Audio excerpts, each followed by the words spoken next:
Assalamualaikum warahmatullahi wabarakatuh.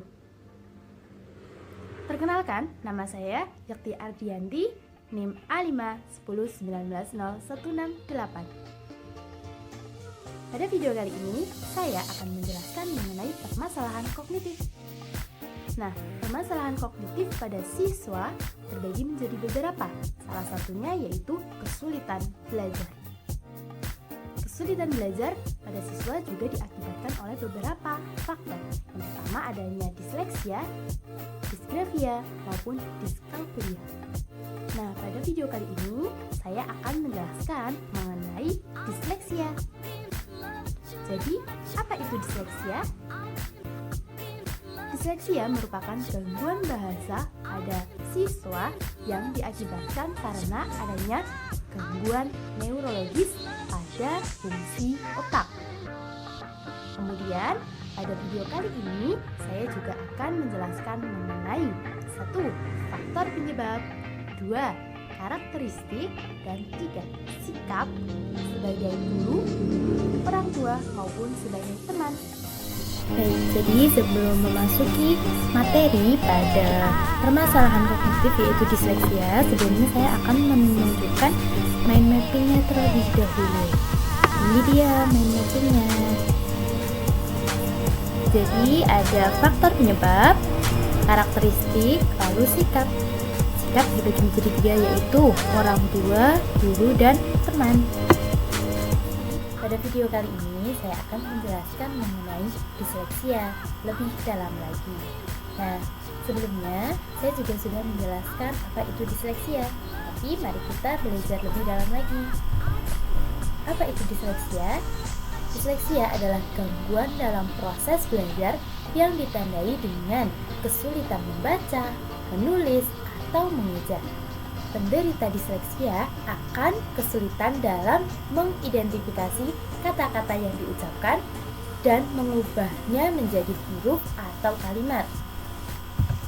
Selanjutnya ada faktor penyebab. Faktor penyebabnya terbagi menjadi beberapa. Yang pertama, karena adanya infeksi atau paparan nikotin, alkohol, dan nafza pada masa kehamilan. Kemudian pendengaran. Kenapa sih pendengaran termasuk pada faktor penyebab? Tentu sangat menjadi faktor karena ketika siswa mengalami gangguan pendengaran, maka yang terjadi siswa susah untuk menerima materi yang dia dapatkan. Kemudian ada faktor keturunan. Kenapa? Karena apabila ada anggota keluarganya yang mengalami kidal, maka siswa tersebut cenderung akan mengikuti karena disleksia juga tidak hanya gangguan membaca tapi juga gangguan menulis, karena ketika siswa tidak bisa membaca maka siswa tersebut juga akan sulit untuk mengungkapkan kata-kata yang akan ia ungkapkan dengan tulisan. Kemudian pendidikan. Kenapa pendidikan? Bisa saja pada proses pendidikan gurunya tidak mengajarkan mengeja sehingga siswa sulit dalam membaca. Kemudian ada faktor psikologis. Kenapa? Karena adanya gangguan neurologis pada sistem jaringan otak. Kemudian ada biologis yaitu keturunan seperti tadi. Kemudian ada kecelakaan dan lahir prematur. Nah, pada kecelakaan dan lahir prematur juga hampir sama dengan faktor psikologis karena akan mempengaruhi perkembangan kognitif pada siswa. Selanjutnya ada karakteristik. Pertama ada apa sih? Pertama ada sulit membaca dan membaca. Kemudian sering tertukar huruf dan angka, terutama huruf-huruf yang hampir sama. Kemudian sulit mengingat alfabet atau mempelajari tabel. Selanjutnya sulit mengerti tulisan yang ia baca, lambat dalam menulis, sulit berkonsentrasi, sulit membedakan kanan dan kiri atau urutan hari dalam sepekan. Nah, siswa disleksia juga kadang kebingungan dalam memilih tangan mana ya yang akan ia gunakan untuk menulis. Kemudian percaya diri yang rendah, dan yang terakhir masih tetap kesulitan dalam berpakaian. Selanjutnya ada sikap. Sikap terbagi menjadi 3. Yang pertama ada sikap orang tua, Kemudian ada sikap guru dan sikap teman. Yang pertama, orang tua. Bagaimana caranya orang tua untuk menangani anak disleksia? Yang pertama, sabar.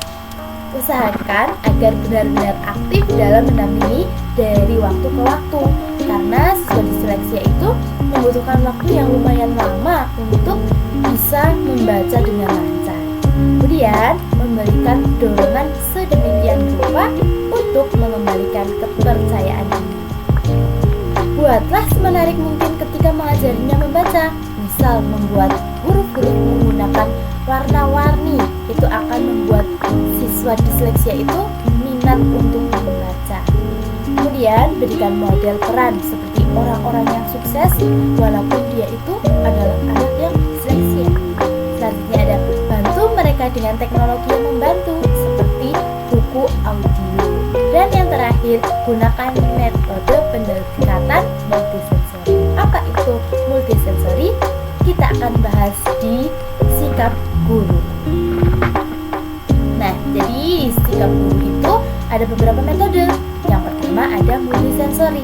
Nah, metode ini merupakan metode yang mendayagunakan kemampuan visual atau kemampuan penglihatan siswa, auditori atau kemampuan pendengaran, kinestetik atau kesadaran pada gerak dan juga taktik atau perabaan pada siswa. Selanjutnya ada metode fonik atau bunyi. Nah, pada metode ini memanfaatkan kemampuan visual dan auditori di anak dengan cara menamai huruf sesuai dengan bunyi bacaannya.